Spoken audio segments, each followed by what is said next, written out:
first person that comes to my mind is Akira Miyawaki. His method of replanting native species, within probably of the first decade, it becomes a self-sustaining, thriving forest.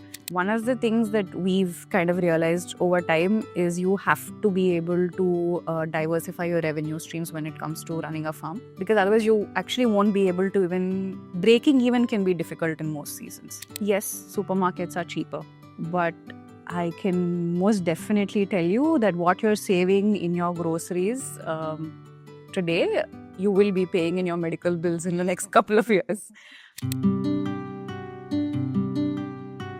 What if building a business wasn't just about growth, but about responsibility? During a time when supply chains broke down and farmers were left with unsold produce, Kavya Reddy chose to respond with empathy, innovation, and action. On this episode of Expressions, we explore how young founders can build purpose-led businesses that serve people, farmers, and the planet. Welcome to Expressions. I'm Neha. Today I have a wonderful guest with me joining in. She's Kavya Reddy and she is the founder of Beanstalk Farm. Let's get digging and let's get to know her more. Hi Kavya, thank you for coming. Thank you for having me. So before we dig in, I want to know a little bit about your background, your backstory, and if you could tell us a little more. Yeah. So born and brought up here in Chennai, but native of Chittoor, a small village called Sadum.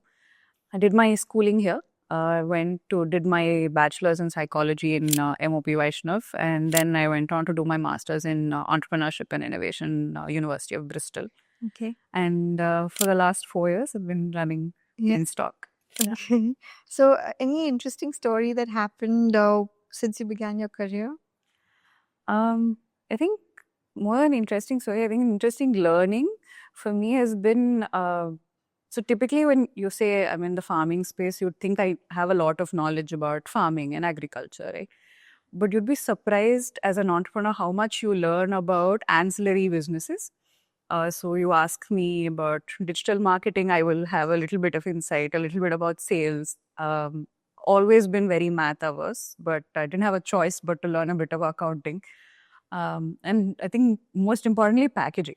I could probably go out today and start an entire packaging company because of the number of iterations we've done with our own packaging. So yeah, I think that's nice, very nice. And from psychology, how did you get into farming? What was your first year like? Like I was still my second year, finishing my second year of psychology when COVID hit. And staying in the city was a little, claustrophobic and very stringent. So we decided, okay, let's just go back to the village and we'll come back once, everything clears up. So in one of the trips that we were taking, we saw like mountains of, mangoes just discarded on the highway. And it was very funny because I'm like, in the city, we're not getting any mangoes. I mean, it was understandable that during COVID, yes, the supply chain was a bit strained. So I did understand. But even otherwise, we never got the kind of mangoes we'd eat, in the village, which was interesting, but it was a passing thought. And on another trip, we saw the same happen with tomatoes. Then kind of got us thinking, and we were sitting in our village home and just like a random coffee table conversation with my parents. And I said, like, why don't we do something about this? We anyway have all the time in the world right now. So then we thought, okay, at least like close family, friends, let's see if anyone wants to buy our mangoes. And then we went and spoke to a couple of farmers and all of that. And that's kind of when we started understanding, okay, there's so much of, losses that they make because of the middlemen, what kind of margins the middlemen take. And we kind of felt unfair. And at the end of it, when you're for a consumer in the city, it's not even like you are getting the best produce, right?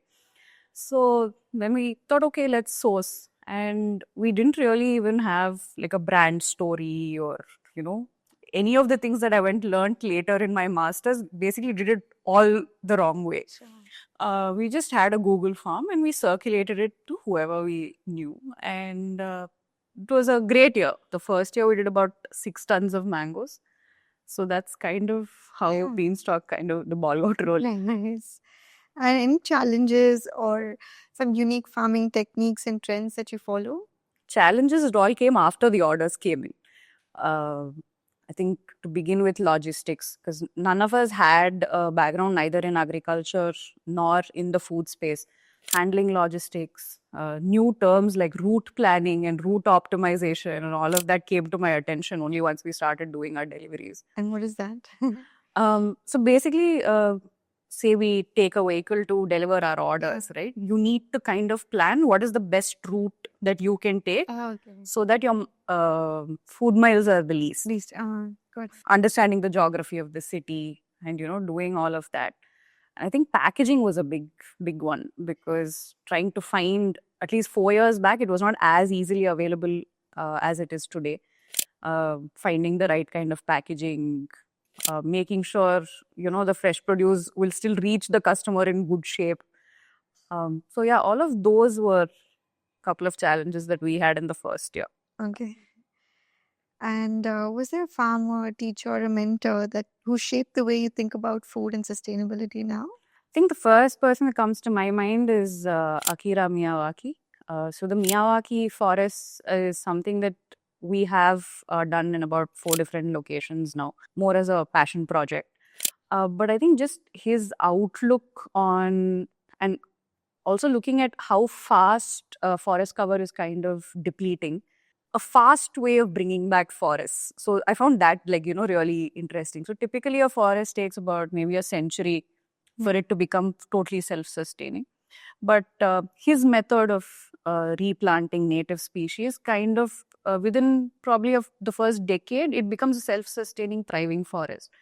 So first it felt very like fictional to read. And then once we did it, we knew, okay, this is a possibility. Yeah. So that, so he is definitely someone who inspired. But I think also a lot of your perspective on sustainability and things are shaped by the people around you. I think luckily for me, my dad is big into gardening and nature, and he grew up for quite a bit in the village. So his love for nature was something that, he passed down to me as well. Taking me around the farm, showing me all the different birds in different seasons, and, doing all of that. I think mom, on the other hand, has always been someone who's very driven by purpose. Anything that she does, she wants to do well. So the whole sustainability bent of mind and the understanding, a lot of it came from her. So I think we've just been very lucky, blessed with great parents. Yeah. So you didn't start Beanstalk as a business plan. It started as a response to farmers being stuck with unsold produce during pandemic, lockdown. If you had ignored that moment in 2020, how different do you think your life and hundreds of farmers' life would look today? I think I would be leading a very conventional corporate 9 to 5 life. I would have probably, like, if everything went as planned, I would have probably gone ahead, done my organizational psychology, gone into corporate as a consultant or into a big MNC. That's basically what the plan was. But I mean, I'm glad it didn't go that way.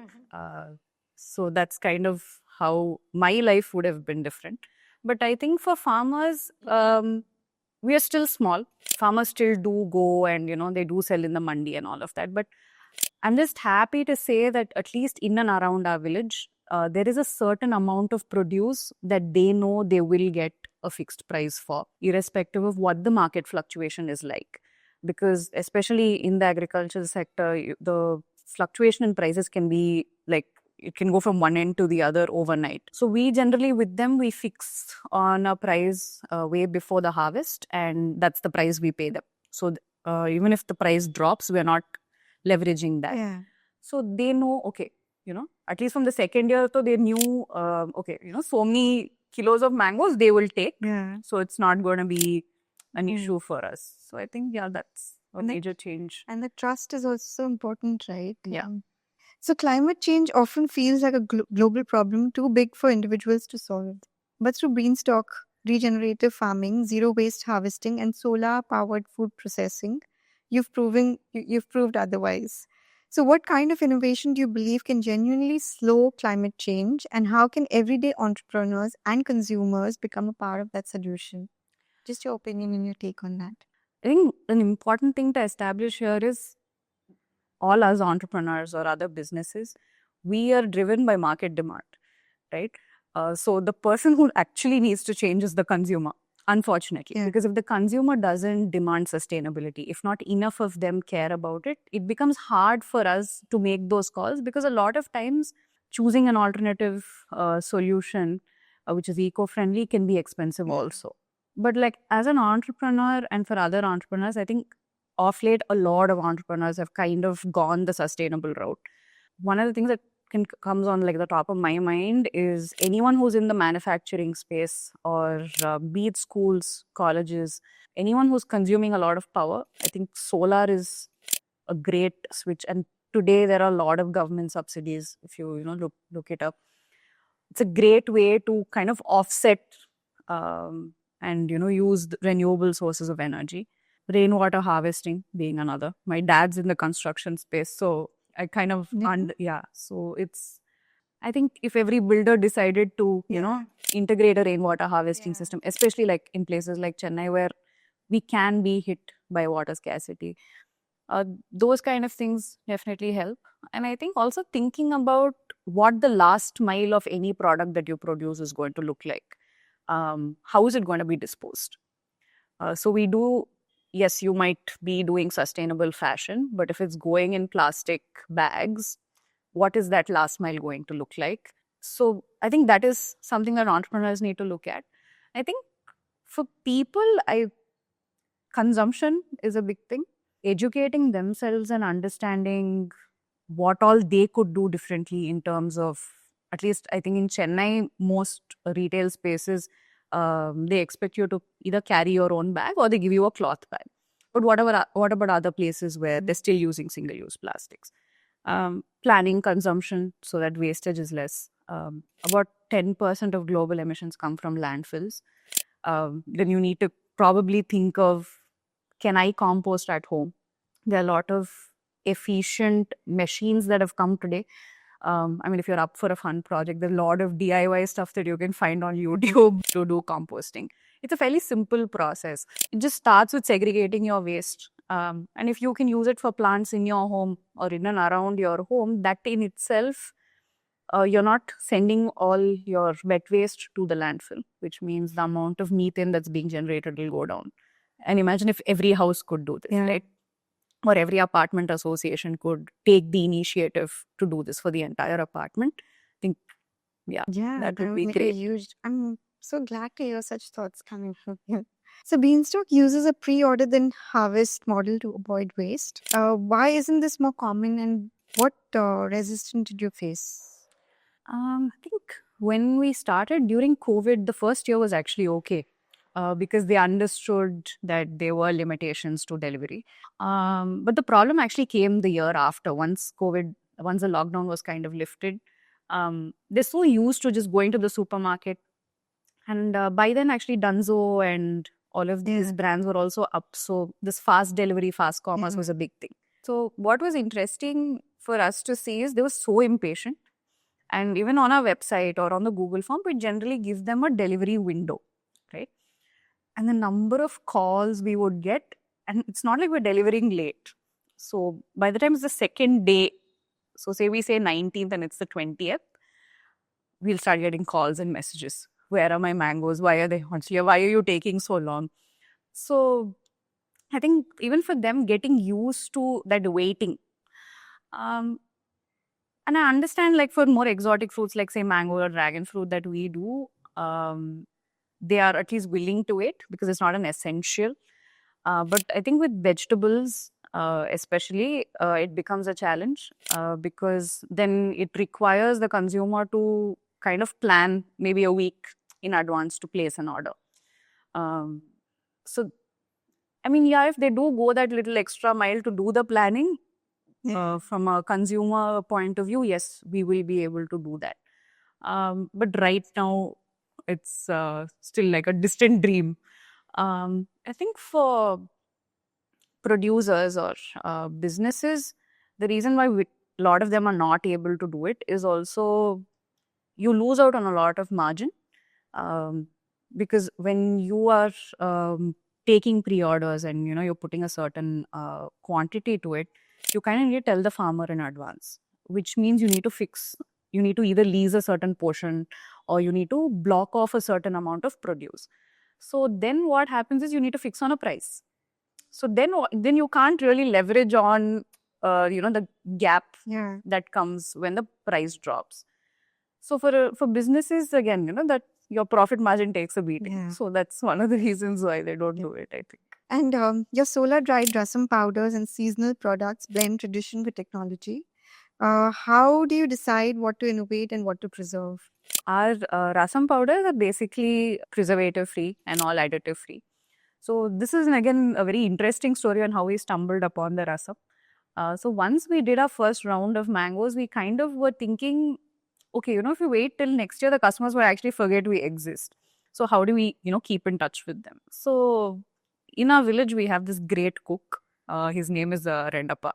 He's been cooking for our family, I think, for the last 40 years. Fabulous cook. And the best thing about his cooking is his rasam. So, and that's something like all of us have grown up on. And my dad always keeps saying, like, if only everyone could taste his rasam. So we thought, okay, why not try? And we did set up solar dryers. We set up a small, like a test solar dryer in the house to just see what that might look like. And then we dried our first batch of tomato. We thought, okay, can we, try and dry all the other ingredients also that go into a rasam? And then we took his recipe, and that's how the first tomato rasam happened. And we thought, but what do you do with just one product? So, okay, let's make it a line. And then we started looking at different rasams that they make in and around our village. So then moringa, beetle, garlic, pepper, and dal happened. So now we have 6 flavors of rasam. And it worked out for us also because a lot of it was growing on our farms or neighboring farms. And a lot of these ingredients were native to where we are from. So then we kind of started drying them and then powdering.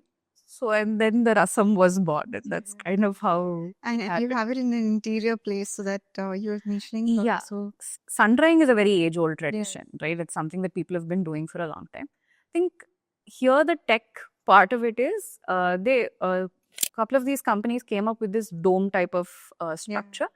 What it does is it does amplify the heat a little bit and it keeps it a little more constant. And it runs on solar. So you can run it on electricity through the night also so that it keeps the heat in. But again, that is also done on solar. So there's a battery that keeps charging. Why this is better than sun drying is the chance of contamination is very less. It's an enclosed space. So the chance of, birds or animals or even dust just being part of the food is very, very, it's actually no chance of it happening. So it's a lot more hygienic way of doing solar drying. what does seasonal indulgence mean and how does it change the way people relate to food? I think there's a beauty in anticipation. So every year when I wait for the mangoes from our farm to come, just the waiting makes the first, round of fruit so much more interesting and happy. But I think from a health perspective and all of that, typically supermarkets or what you get outside is the reason it has the longevity that it does is because it's part of cold chains. Now, what happens in a cold chain, especially with fresh produce, is the longer it's in the cold chain, the lower the nutrition profile is getting.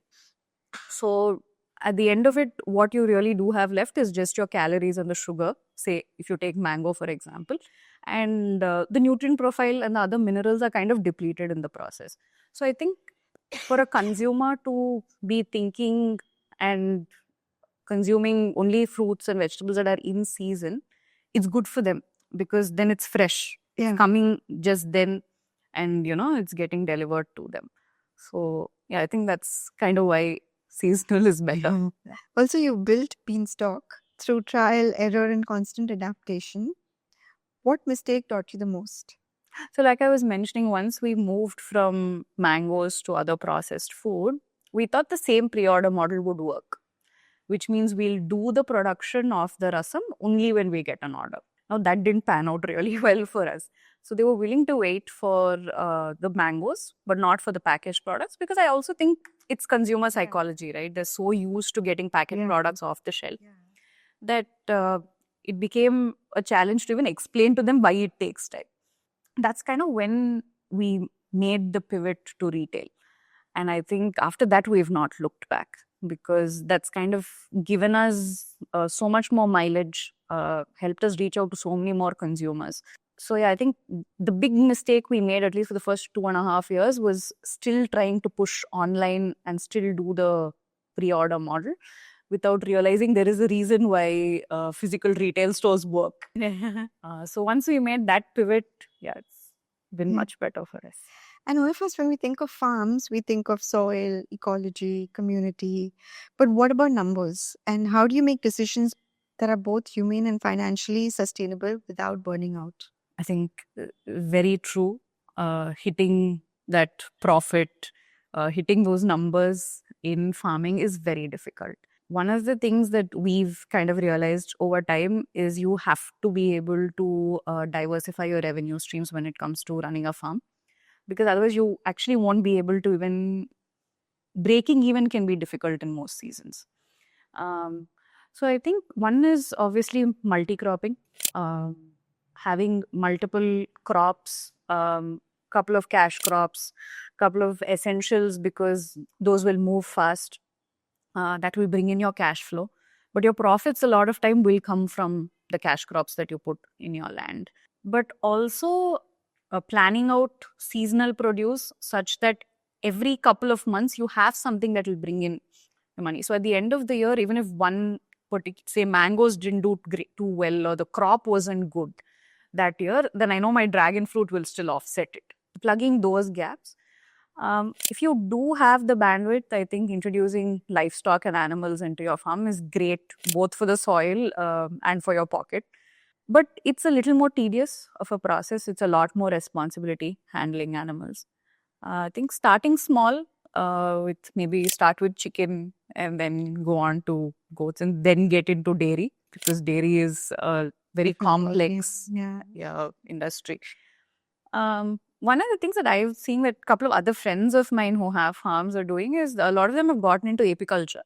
They're growing bees on their farm, and some lovely honey comes from it. And I think today we do have a consumer segment that's going towards more healthy food and all of that. So having honey on your farm, that's a great way to enter the market also. And one of our best sellers is our honey also. So what we do personally on the farm is it was traditionally a mango orchard. So once we took over, we planted red dragon fruit, which is very rare, down south. Then we planted moringa. Now we have lemongrass, we're growing hibiscus, we're growing blue pea, we're growing all mint. So we're growing a lot of stuff on the farm now, and we also have sheep. An interesting thing about the sheep is they act as great weeders, which means you don't need labor to come and weed in and around the larger trees and all of that.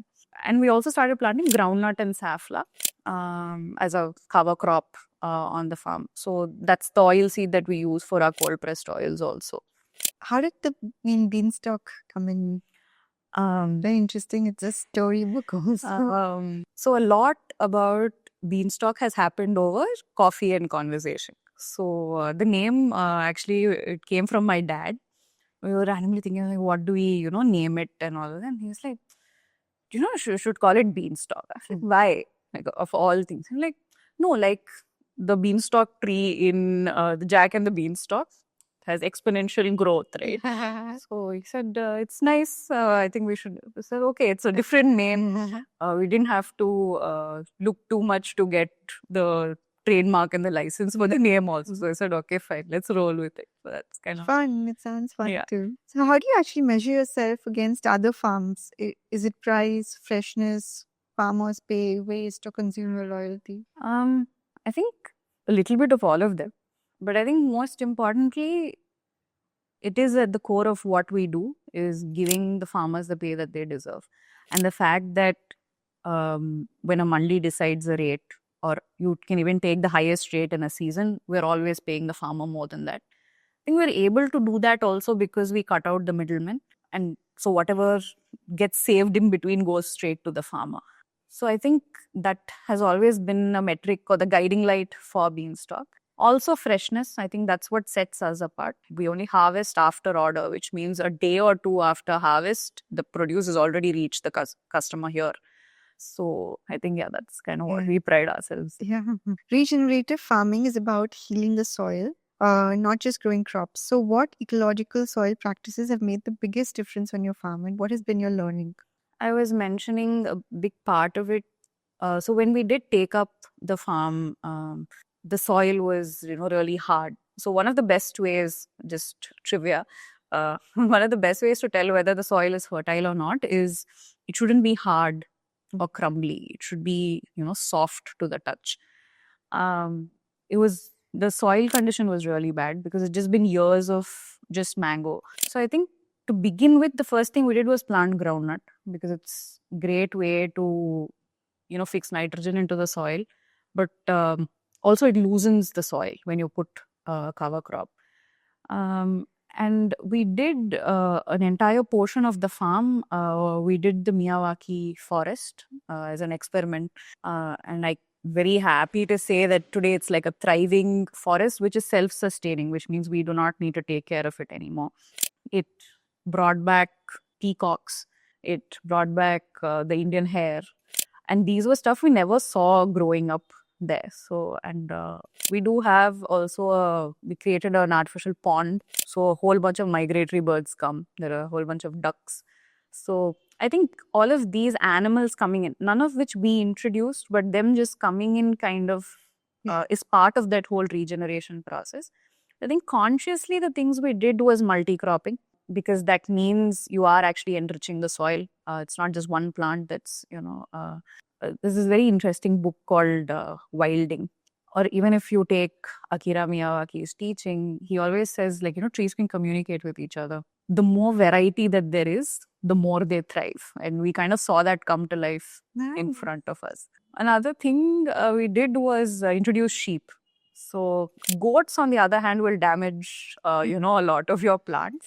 But sheep just graze. So we didn't need extra hands for weeding. We didn't need to use any, weedicides or anything. The sheep would just do the honor of, clearing everything around the trees and the dragon fruit. So yeah, I think those things kind of. So, you are a successful leader. Which three character traits do you think were most instrumental to your success? I think firstly curiosity. I have a bit of I can't stick to the same thing for a long time. So I need to do something new. And I think that's kind of what keeps me going also. And it kind of really helped with Beanstalk, both in terms of the brand and the farm. So yeah, I think curiosity is a big one. I think ancillary to that is that willingness to learn. You can never. Yeah, I don't think you can ever think I'm done learning. I think there's still so much more to learn, be it in the business space or in the farming space. I'm always excited to learn something new. So whether I think sometimes it's good to just go learn something that's totally offbeat. It doesn't have to do anything with what your career is, and you never know where an idea can come from. That, and I think a lot of people, I've heard a lot of entrepreneurs say, oh, it's my never give up attitude. But I have to put my hands up and say, yes, I do give up a lot of the time. But I think it's the ability to kind of take whatever that emotion you're feeling in that moment and then say, okay, I'm going to deal with it and I'm going to pick myself back up and then I'm going to take like the next step. So I do give up, but I also do have the ability to like pick myself up after. So yeah, I think those three things. Nice.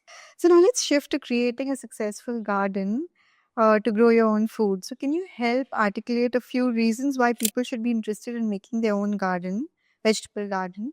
And for example, how is it better for our health, for environment, for our wallet? Where should someone start if they would like to start a garden? And what resources would you recommend? What plants should we start? I'll take that question backwards. So I think the easiest thing for you to start with growing is microgreens. Okay. Any of your methi or mustard seeds or even coriander that you have at home. I think that's a very easy way to start. Following that, I think spinach, tomatoes, and chili. So these are a couple of things that will grow in any urban home also. Okay. You just need like a small space with sunlight. These are fairly easy to grow, not very technical plants. I think why should you do it? There's a very interesting study, I think is also mentioned in this book, Ikigai, where they went and did some studies in blue zone areas. And a lot of them, it shows that people who engage in gardening, the longevity of their life is so much better. And they feel way more purposeful and they lead a lot more happier life. So I think in today's time and age where all of us are running this, Yes. race and So much needed. you're part of this urban mayhem, I think introducing a little bit of gardening into your life is a great It's a thing. great reason. Yeah.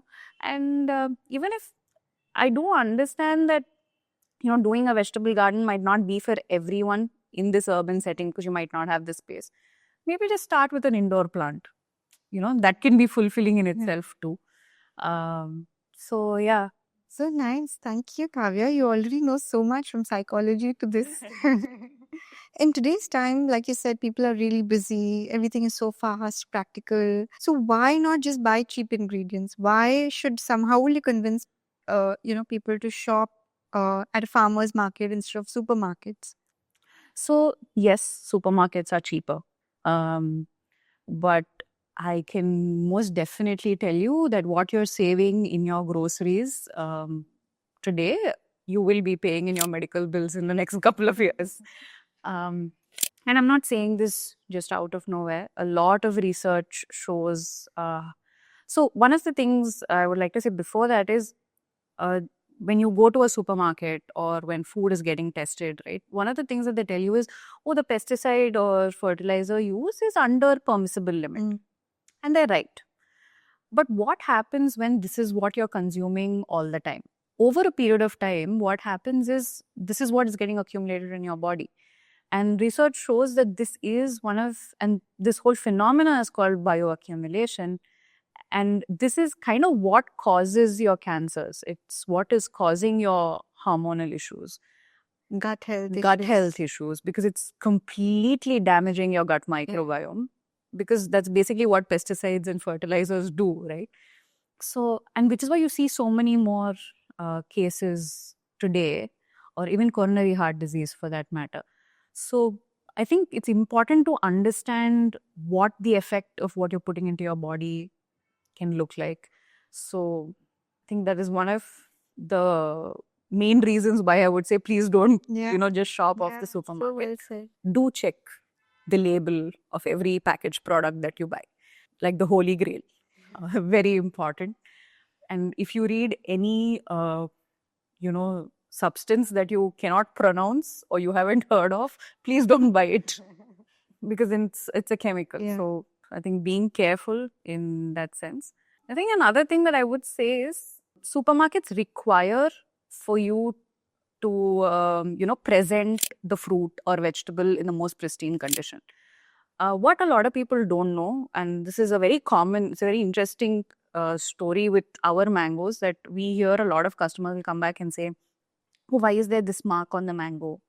Why is it not uniformly yellow? And it's surprising how so many of them don't know this, that fruits do not uniformly ripen. So anything that you see, when you see this fully yellow mango, it's typically plucked way before it's ripe. And then it's ripened using chemicals. Oh. So what they do is they dip these mangoes into the solution with the chemical, and that's what causes the ripening process. Okay. So obviously then the entire surface area is covered. So yes, you see really beautiful looking mangoes. But I'm sure a lot of people will relate to me when we say, nor is there that traditional mango taste, and you can't smell them. You walk into supermarkets, peak mango season, the supermarket's filled with mangoes, and you can't smell them. But I can most definitely tell you, you can have one of our box of mangoes living in one corner of your house and you can still smell it everywhere. These are things that people don't know. So yes, you do expect like your tomato to look nice, red and round, but anything that's grown in an organic way, which is not pumped with fertilizers and pesticides, doesn't look pristine to the eye. Yeah. it will have flaws. If consumers started demanding, uh, you know, organic produce, and also understanding that looking pristine doesn't mean it's great for your body. I think awareness is so important in this Yeah. matter. So I think that would really help. When is your mango season start? So our mango season actually starts pretty late. So end of May, June is when our mangoes come in Chittoor, which is a little later than other Normal, parts of yeah. India. So, what was your biggest financial risk in Beanstalk, and how did you manage any fears around it? I think being a startup and a small brand, every investment in machinery or every small thing that we decide to buy for the business feels like a financial risk, and there is fear around it. But I think the biggest thing that we deal with is the fluctuating prices. Yeah. Because a lot, even when you take, say, even for our packaged products, all the produce that goes into it, if one season, like there was this point in time, I think sometime last year, when tomato prices went up to about 100 rupees a kilo. And we were like, we use tomato in all our rasams, in our soups, we use tomato in everything, like what do we do? And just for that season, I can't go change the MRP of my product on retail shelves, right? So I think that is something that we deal with on an everyday basis. I think, constantly keeping a watch, picking up our produce when the, price is slightly lower, that helps. Anything new, exciting project that you're working on? And you're entering new cities also, I was told. Yeah. So, would you like to talk about? So a couple of things actually. One is, yes, we've just started stocking in a couple of stores in Hyderabad. We are looking at expanding into Bangalore also. Another thing is, I think food has always been something that really excited me. So flavor, and it's always been like my passion to at some point in time open a cafe. So one of the things that we want to do is we want to convert this space that you're seeing into a coffee shop, where we still serve all the stuff that people love, but something that is either nutritionally better or a complete substitute to what others are using. So Want to serve rasam also, especially. Yes, we do that. And as a lead up to that, we've actually started doing supper clubs. It is a concept that I picked up when I was in the UK and I was studying. So we have just started doing supper clubs. We've done about 3 editions now. And we want to do more. We're trying and serving more traditional Andhra Rayalaseema meals. And that, in fact, just a couple of days ago, we finished one of our editions, and I think about 80% of everything that went into the meal came from the village, straight from the farm. So that's kind of what we want to do, even for the coffee shop. And that's a great idea, I think, right? And especially to experience the food from, So what part of the journey has been the loneliest, and who believed in you before the world did? I think entrepreneurship in itself is lonely, especially when you're a small team, or at least like when I started, it was just me, right? I wasn't doing the typical things that a 19-year-old or a 20-year-old was doing at that point in time. Like, I didn't have the time on weekends to go out, go for a movie. My weekends were at stalls trying to sell my produce and product. So I think at that point in time, it did get lonely because not everyone understands why, you're so crazy about what you're doing. Close family and friends, there are a couple of people who've, stuck around. They believed in me always. They're my first lab rats also, because they test off the taste and do the taste test for all the products. But I think most importantly, that first round of customers, when we didn't have too much credibility to our name, it was a pretty botched work of a brochure that we sent with our first round, unbranded packaging, and just a Google form. So that first set of customers, trusted us. And all of them was still a customer with us to this day. I think when we hear, I think when we hear them say nice things, or when I get a random message here and there for the people who know me directly, or even on our socials when they say, oh, we're waiting for the mangoes, when are the mangoes coming? I think, it makes it all worth the while. So you are a person of great influence. And if you could inspire a movement that would bring about the most amount of good to the most amount of people, what would that be? So there's this interesting concept that I read about, right? It's called carbon sequestration. So it basically means creating carbon sinks, especially in urban areas. So for a layman, what that means is basically planting a lot of trees. So I think I've always been an advocate of the Miyawaki technique. So you can start with as small as 25 to 50 square meters. Like that's all you need to create this urban forest. So I think if you are someone who does have the space, say you have farmland, but you're in the city and you don't have the time to keep going back there, just do this and let it create an ecosystem in itself. And a lot of these forests, you take care of them for the first 1.5, 2 years with just watering. You don't even need to do manuring actually. Just watering and it will take care of itself. And it will bloom into this beautiful forest. One of the things that we've done within the city actually is in hospitals where they have the space, in colleges where they have the space to spare, we've tried and implemented this method of planting trees. I know a lot of people do tree plantations, but I think doing it this way helps create that forest cover so much more faster. Yeah. Say you're a corporate employee and you don't have the means or the space. I mean, if you can convince your commercial building to, do something like this. I think it's the need of the hour with the climate change and depleting forest cover and pollution. I think more so for urban areas, you need all the forest cover that you can get. So I think creating these small pockets can be. Lastly, what brings you most joy with farming and your long-term vision? I think most joy is I have this cheap thrill. Every time I'm on the farm, I spend like this one entire day. Just go and keep hunting for all the new species of insects that I can find. Because it's a great way to see how well, your ecosystem is doing. So just sitting there for hours on end, looking at what new migratory birds are coming, going through a book and, trying to identify which ones these are. And just makes me happy that every time I go, there is probably like one more new insect that I find.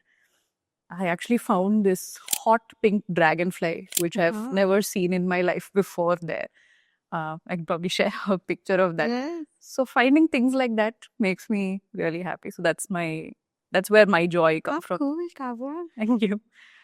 And I think long-term vision-wise, I think just being able to get the word out to as many people as we can about farming, about afforestation, and I mean it's my life's work to be delivering healthy food to people. So I think as long as I'm doing that, yeah.